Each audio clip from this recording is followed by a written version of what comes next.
Look at your phone.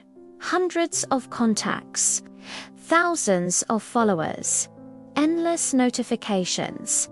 We live in the most connected age in human history, and yet something inside us hasn't changed at all.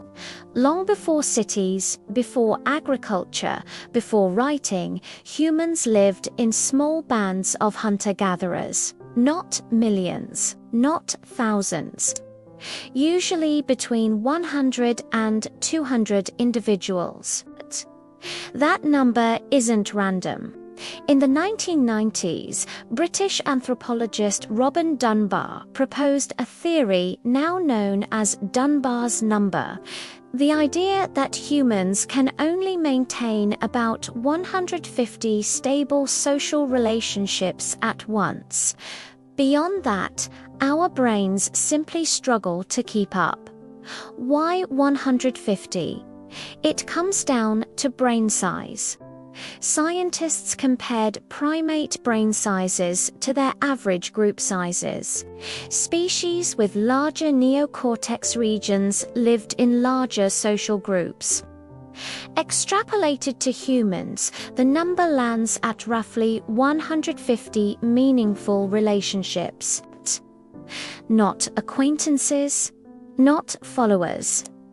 Meaningful relationships, people you know personally, understand socially, and can predict emotionally. For most of human history, that was the size of a village. Everyone knew everyone. Reputation mattered. Cooperation wasn't optional. It was survival. If you cheated someone, the whole group knew. If you helped someone, the whole group remembered. Trust was currency. But then something radical happened. About 12,000 years ago, agriculture emerged. Villages became towns. Towns became cities. Suddenly, humans were living among strangers.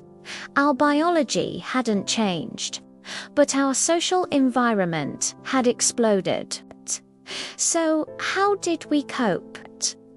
We invented systems, laws, religions, flags, shared myths. These became social glue, allowing thousands, eventually millions of strangers to cooperate without personally knowing each other. Instead of trusting individuals, we began trusting institutions. Instead of reputation within 150 people, we relied on rules written on stone, and later, paper. But here's the tension. Deep down, we are still wired for tribes. We crave belonging. We divide the world into us and them. We feel overwhelmed in crowds, yet lonely in cities. Social media gives us the illusion of limitless connection, but our emotional bandwidth hasn't expanded. You can scroll past 1,000 faces in a day, but you can only truly care about a small circle. And maybe that explains something about modern anxiety. We evolved in groups where everyone noticed if we were missing. Today, you can disappear into a crowd of millions and no one would know. In a prehistoric band, being excluded meant death. So our brains still treat social rejection like a survival threat.